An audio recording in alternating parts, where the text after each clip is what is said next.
तो हाँ जी, आपका नाम है प्राची।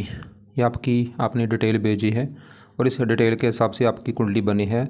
वृश्चिक लगन की कुंडली है, राशि आपकी है धनु, और ये कुंडली आपकी मैंने यहाँ पे बना रखी है।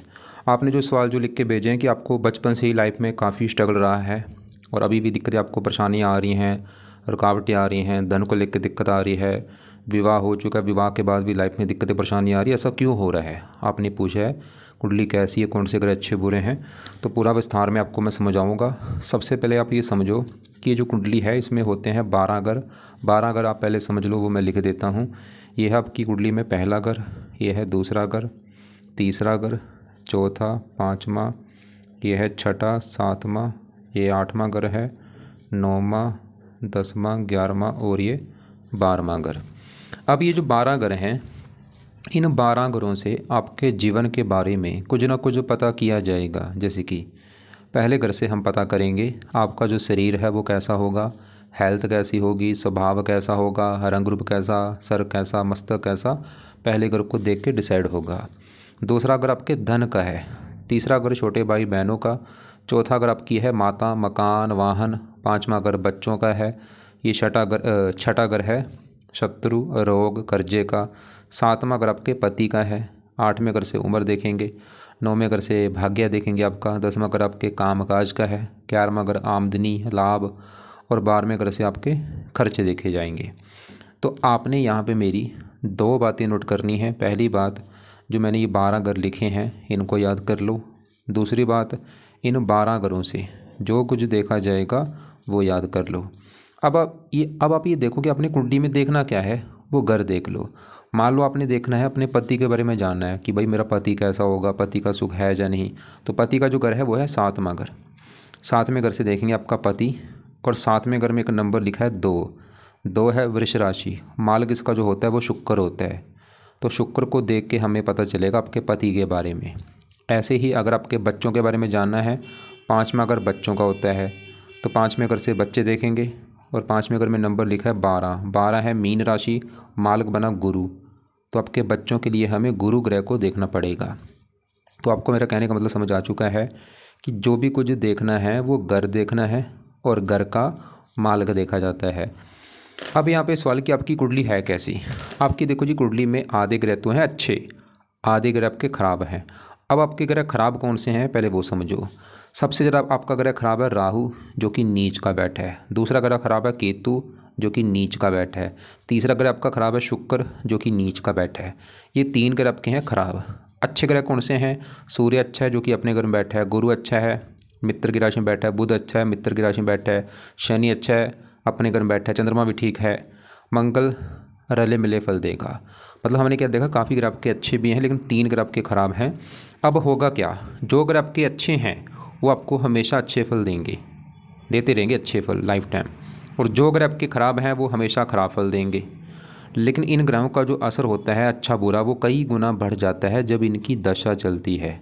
तो अभी आपके ऊपर देखो जी, इन 9 ग्रहों में सबसे ज़्यादा असर जिस ग्रह का है, जिसकी आपके ऊपर दशा और आपके ऊपर असर अभी किसका सबसे ज़्यादा बड़ा, वो है राहु का। क्योंकि देखो राहु की चल रही है आपके ऊपर बड़ी महादशा। जैसे मैंने अभी बोला कि ये ग्रह ज़्यादा एक्टिवेट होते हैं जब इनकी दशा चलती है। और दशा 2 प्रकार की होती है, एक तो होती है महादशा, एक होती है अंतर्दशा। जो महादशा आपके ऊपर चल रही है वो है राहु ग्रह की। ये आपके ऊपर 2014 में चली थी, पिछले देखो कई साल हो चुके हैं, ख़त्म जाके 2032 में आपके ऊपर होगी। मतलब अभी आपके लाइफ में, अभी आपके जीवन में जो चीज़ें हो रही हैं, जो कुछ हो रहा है, राहु की वजह से हो रहा है। और राहु का आपके ऊपर जो असर है वो है 80%। आपकी जो 100 में से 80% लाइफ है, वो 80% आपके साथ जो भी चीज़ें हो रही हैं राहु की वजह से हो रही हैं। कुछ असर आपके ऊपर 20% है, जिसकी है अंतर्दशा, वो है केतु की। ये 5 महीना 25 में अभी चली है, पिछले महीने में, और ये भी आपकी 26 में जाके ख़त्म होगी। आपको देखो जी, उम्मीद करता हूँ मेरी बात समझ आ रही होगी। मैंने आपको क्या बोला कि जो 9 ग्रह हैं, असर तो आपके ऊपर हमेशा रहेगा 9 ग्रहों का, लेकिन 9 ग्रह का जो असर है ज़्यादा मिलता है जब इनकी दशा चलती है। जैसे आपके ऊपर मैंने क्या बोला, इन ग्रहों में सबसे बड़ा असर है राहु ग्रह का, क्योंकि उसकी चल रही है महादशा। पिछले देखो 9-10 साल हो चुके हैं। अब सवाल ये है कि राहु आपका अच्छा है या बुरा है, क्योंकि अगर राहु अच्छा निकला फिर तो देगा अच्छे फल, अगर बुरा है आपका राहु भाई बुरे फल देगा। तो अगर आप मेरे से पूछें कि भाई राहु अच्छा है या बुरा है, मैं बोलूँगा राहु आपका पूरी कुंडली में सबसे ज़्यादा खराब है, और ख़राब होने की वजह से क्या करेगा, आपको ख़राब फल देगा, आपको बुरे फल देगा। मतलब आप ये समझो आपका जो समय है बुरा समय चल रहा है इस राहु की वजह से। अब राहु को ही पहले विस्तार में जाने कि राहु क्यों खराब है, सवाल ये है। राहु जहाँ बैठा है वो है दूसरा घर। अब पहले समझो दूसरा घर किसका होता है। दूसरा घर जो होता है ये धन का होता है। अगर आपकी धन की स्थिति जाननी है, धन को लेके आपका सवाल है कितना धन जोड़ेंगी, कितना बैंक बैलेंस होगा, तो दूसरा घर धन का है। तो धन के लिए दूसरा घर देखा जाता है। और आपको मैंने एक फार्मूला बोला था, फार्मूला क्या था, घर का मालक देखना है। तो दूसरे घर में देखो 9 लिखा है, 9 है धनु राशि, मालक है गुरु। तो गुरु को देख के डिसाइड होगा आपके धन के बारे में। और गुरु के अलावा दूसरे घर में देखो राहु और चंद्रमा बैठे हैं, इन दोनों को भी देखना पड़ेगा। तो अभी हम पहले राहु की बात करेंगे। तो राहु आपका जहाँ बैठा वो है दूसरा घर, जो कि है धन का घर। और वहाँ पे जो 9 लिखा है वो है धनु राशि, जो कि राहु की है नीच राशि। तो राहु आपका मैंने बोला है खराब है। क्यों खराब है, नीच का बैठा है। एक बात और नोट कर लो, ये ग्रह अच्छे बुरे क्यों होते हैं। अगर अपने घर में बैठे, अपने घर में बैठ के अच्छे फल देंगे, दोस्त के घर में बैठे वहाँ पे भी अच्छे फल देंगे, उच्च के बैठे वहाँ पे भी अच्छे फल देंगे। लेकिन अगर नीच के बैठ चुके हैं अच्छे फल नहीं देते, बल्कि बुरे, बड़े लेवल पे बुरे फल देते हैं। तो राहु खराब होने का बड़ा कारण नीच का बैठा है। क्या खराब फल देगा, जहाँ बैठा है धन का घर है वो, तो आपको राहु सबसे बड़ी दिक्कत धन को लेकर देगा। मतलब ये जब से दशा आपकी चली होगी तब से आप नोट कर लो आपको धन को लेकर दिक्कतें आ रही होंगी। क्या दिक्कतें आएंगी, सबसे बड़ी दिक्कत आपका धन खर्च होगा बहुत ज़्यादा, धन की हानि होना, धन मतलब कोई ना कोई धन को लेकर दिक्कतें आती हैं। या तो लाइफ में धन कम आएगा, जो आएगा वो खर्च होता जाएगा, धन को लेकर चिंता होना, कई बार धन फंस जाना, धन परेशानियाँ होना, मतलब धन संबंधी चिंता करेगा राहु आपको सबसे बड़ी। इसके अलावा दूसरा अगर परिवार का भी होता है, फैमिली का, परिवार को लेकर बहुत सारी दिक्कतें आती हैं। दूसरा अगर वाणी का होता है, राहु वाणी भी कठोर करता है, आपको क्रोधी बनाएगा, जिद्दी बनाएगा, लड़ाकू बनाएगा। गुस्से की वजह से आपके काम भी बिगड़ेंगे, इसलिए प्यार से सबसे मीठी वाणी बोलो, गुस्से से मत बोलो। 3 दृष्टियाँ 5 में पड़ेगी छठे घर के ऊपर, यहाँ पे शत्रु राशि, छठा घर रोग, ये राहु आपको रोगी भी बनाएगा। छठा घर शत्रु बढ़ाएगा। छठा घर कर्जदार भी आपको बना देगा। 7वीं पड़ेगी 8वें घर के ऊपर, स्ट्रगल बढ़ा देगा। 9वीं पड़ेगी 10वें घर के ऊपर, शत्रु राशि, 10वां घर कामकाज में दिक्कतें पैदा कर देगा।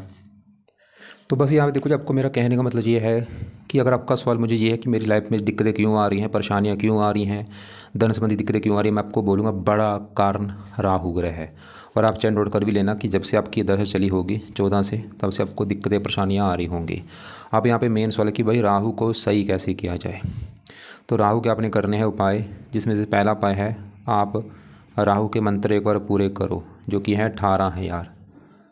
संकल्प लेके ये 18,000 मंत्र पूरे करो। ये मंत्र आप शुरू करना शनिवार के दिन, जो भी शनिवार आएगा शनिवार की वेट करो, शनिवार को शुरू करना रात के समय। संकल्प ये लेना कि हे राहु देवता जी, मेरा नाम ये है, जात ये है, गोत ये है, आपकी चल रही है मेरे ऊपर महादशा, आप मेरी कुंडली में नीच कर बैठे हैं और बैठे भी धन के घर में हैं, और मेरी सबसे बड़ी दिक्कत लाइफ में जो आ रही है वो धन को ही लेके आ रही है। प्लीज़ मैं चाहती हूँ ये दिक्कत मेरी दूर हो, मेरी लाइफ में धन आए। तो इसलिए आपके जो मंत्र है वो मैं पूरे करूँगी। चाहे 18 कर लो, चाहे इसको 2 गुना 36,000 कर लो, चाहे आप 4 गुना ज़्यादा 72,000 कर लो, आपकी मर्जी है। और ये मंत्र आप चाहे 1 महीने में कर लो, 2 महीने में कर लो, 3 महीने में कर लो, 4 महीने में कर लो।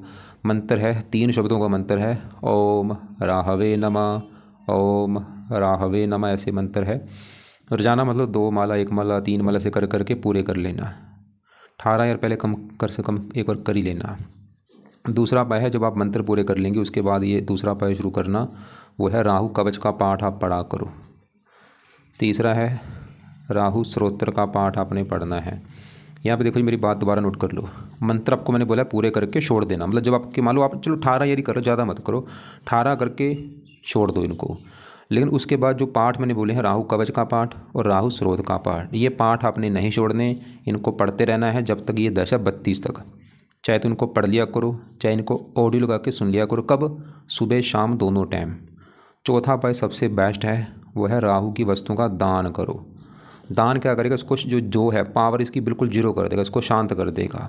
तो दान आप चाहे तो रोजाना करो, या हफ्ते में 3-4 दिन कर दिया करो, या शनिवार को जरूर करो। 5वां उपाय है, राहु जो है कुछ देवी देवताओं से प्रसन्न होता है, जिसमें से एक तो नंबर है शिव जी का। वैसे आपने बोला था आप शिव जी पूजा उपासना करती हैं, चलो अच्छी बात है, उससे हो सकता है आपका राहु काफ़ी अच्छा हो, जो दिक्कतें ज़्यादा थी वो कम हो रही हैं, कम आपको मिल रही हैं। और एक आप दुर्गा जी पूजा उपासना से करती हैं, उससे भी राहु अच्छा हो तो वो भी आप कर रही हैं, पहले से ही हनुमान जी की वो भी आप कर रही हैं। मतलब ये शिव जी, दुर्गा, हनुमान जी से राहु अच्छा होता है, जो कि आप इनकी पूजा उपासना पहले ही कर रही हैं, जो कि बहुत बड़ी अच्छी बात है। मतलब हो सकता है जो राहु के बुरे फल ज़्यादा थे आपको मिल रहे हैं, लेकिन कम मिल रहे हैं। तो बाकी फिर भी राहु के जो मैंने उपाय बोले वो ज़रूर कर लेना, दोनों पाठ पढ़ने हैं। लेकिन पहले मंत्र पूरे करके छोड़ दो। दान करते रहना है आपने, दान की वीडियो आपको मैं भेज दूंगा। नीले कपड़े कम यूज़ किया करो, गुस्सा करने से बचो। अब आगे बढ़ते हैं।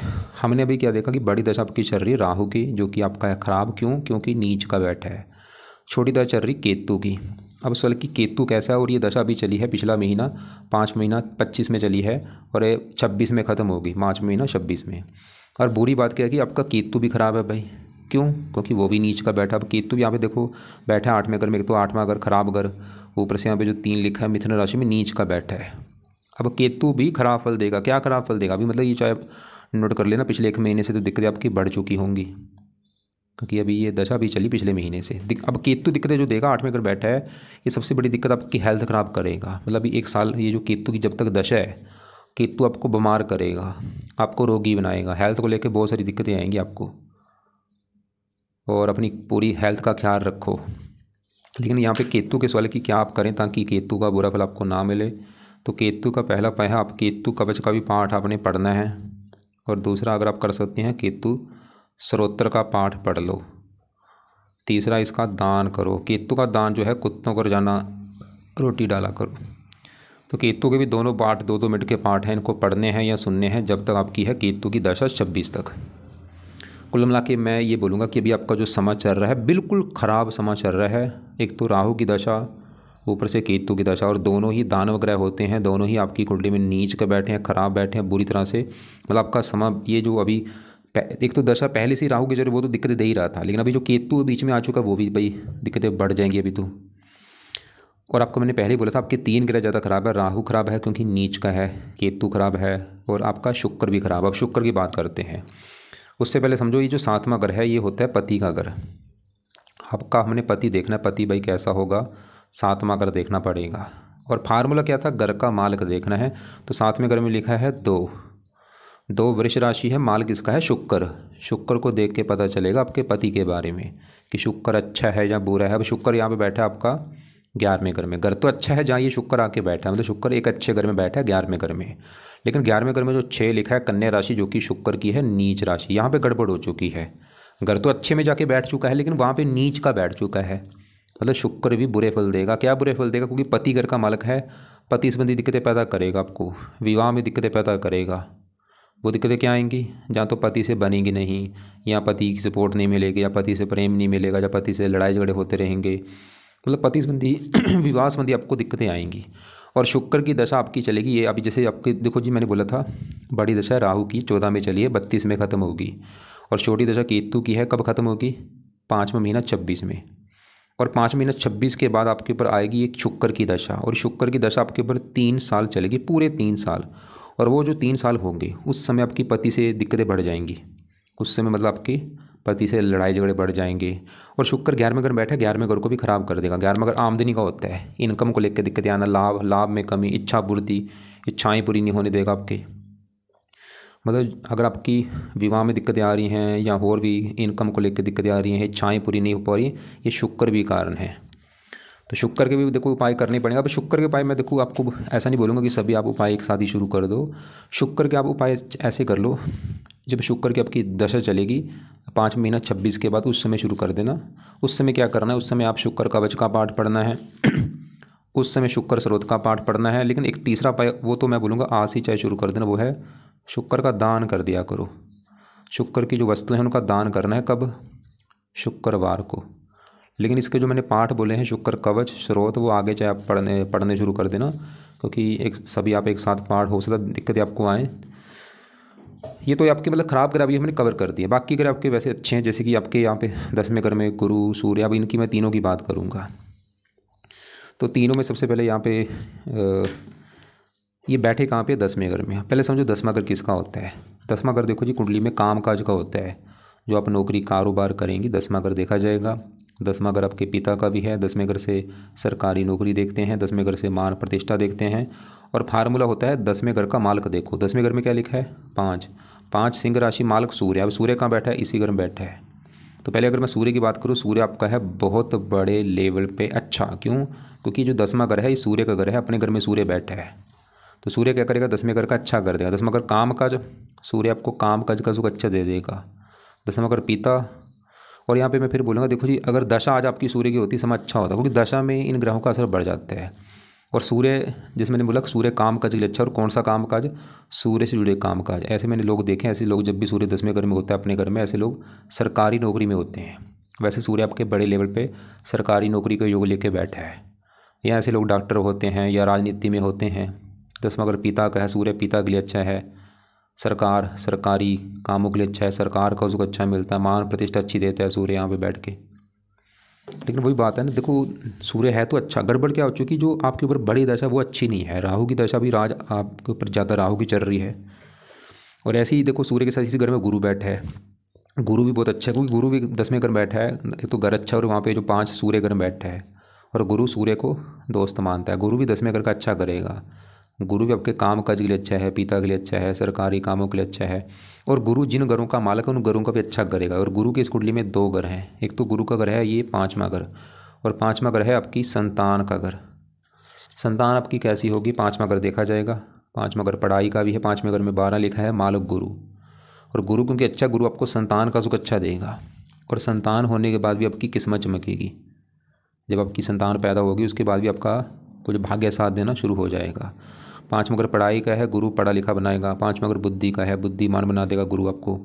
और एक देखो जी, गुरु आज भी अच्छे फल दे रहा है। आज अच्छे फल थोड़े से हैं, लेकिन जब गुरु की दशा आपकी चलेगी, ये अच्छे फल 100 गुना बढ़ जाएंगे। और गुरु की दशा आपकी कब चलेगी?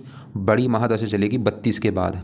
जैसे आपकी राहु की बड़ी महादशा चल रही, पिछले कई साल हो चुके हैं, और अभी भी कई साल की पड़ी 32 में। 32 के बाद इस गुरु की आपके ऊपर महादशा आएगी, कई साल की वो दशा है, और वो समय आपका बहुत अच्छा होगा।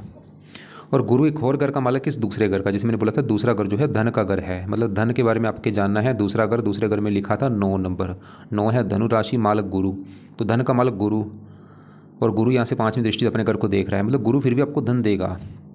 थोड़ा बहुत अगर आपको धन आज आ रहा है वो गुरु की वजह से है। और गुरु की दशा में धन कई गुना बढ़ जाएगा। मतलब गुरु की दशा में आपकी लाइफ में धन भी ज़्यादा आएगा, जो 32 के बाद चलेगी।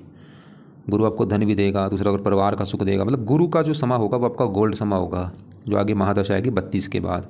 ये आपके काम काज के लिए अच्छा है, पिता, सरकार, मान प्रतिष्ठा, संतान का सुख अच्छा, पढ़ा लिखा, धन। लेकिन यहाँ पे गड़बड़ हो चुकी है। गुरु है तो अच्छा, लेकिन गुरु के अच्छे फल जो है आपको अगर मिलेंगे, थोड़े से मिलेंगे। क्यों?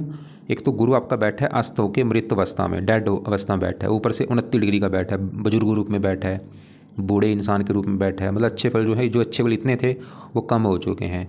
लेकिन अगर आप चाहती भाई इसके अच्छे फल बढ़ जाए, मैं ऐसा क्या करूं? तो पहला उपाय है, आप गुरु का एक रत्न है पीला पुखराज, वो धारण कर लेना। जब भी मतलब आपका बजट होगा, चाहे आज कर लो, चाहे साल के बाद कर लो, 2 साल के बाद कर लो, कर लेना। मतलब पीला पुखराज कब आपने इस लेफ्ट हैंड की इस उंगली में धारण करना है, पहली उंगली में। और इसको आपने जहाँ तो गोल्ड में जड़वा के करना है या पित्तल में जड़वा के करना है। और शुक्ल पक्ष के पहले गुरुवार को करना, सुबह का टाइम। और इसको लेना है अपने वेट के बराबर। अगर आपका वेट है 50 किलो, 5.25 रत्ती का ले लेना। 60 है, 6.25 रत्ती का पीला पुखराज लेके धारण कर लेना। और मैं फिर बोलूँगा, अगर आप आज आपको भी पहले भी आपको दिक्कत आ रही है, कर्जा पति के ऊपर है, तो आज ही मतलब ऐसा मत लेना, बाद में ले लेना, कोई बात नहीं, जब खासकर गुरु की दशा में ले लेना। दूसरा उपाय, आप पीले कपड़े ज़्यादा पहन सकती हैं। तीसरा उपाय, अगर आप गुरु का मंत्र करते हो उससे भी आपका गुरु अच्छे बल बढ़ जाएंगे। मतलब मंत्र रत्न से भी कई गुना बेस्ट है।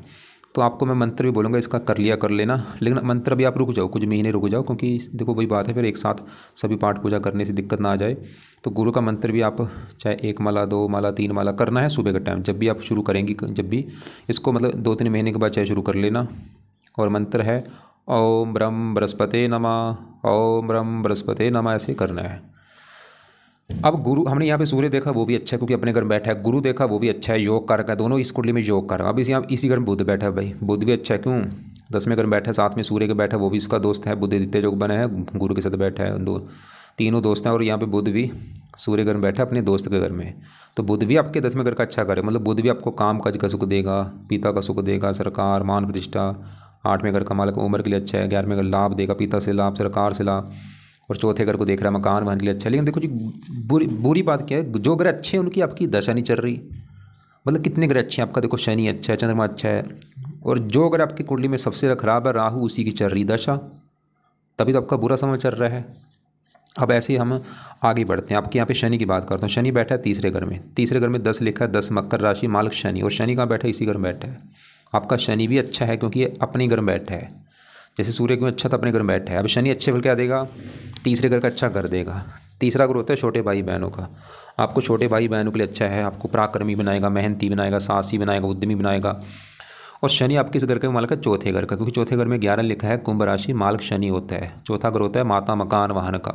शनि आपको ये दिखा रहा है कि आप खुद की मेहनत के बल पर लाइफ में मकान, वाहन, ज़मीन, जायदाद सभी सुख प्राप्त करेंगी। और आज अगर शनि की दशा होती तो ये सुख आपको मिल जाते। लेकिन वही बात फिर आ रही, भाई दशा ही जो इसकी ऐसी की चल रही जो ख़राब है। अब इसी घर में देखो राहु के साथ चंद्रमा बैठा है, वो भी अच्छा है क्योंकि चंद्रमा बैठा है दूसरे घर में, धन के घर में। वहाँ पे गुरु जो 9 लिखा है, गुरु की राशि है और चंद्रमा गुरु को अपना दोस्त मानता है। तो चंद्रमा भी आपको धन देगा। और चंद्रमा इस घर का मालिक था 9वें घर का। 9वां घर है भाग्य घर।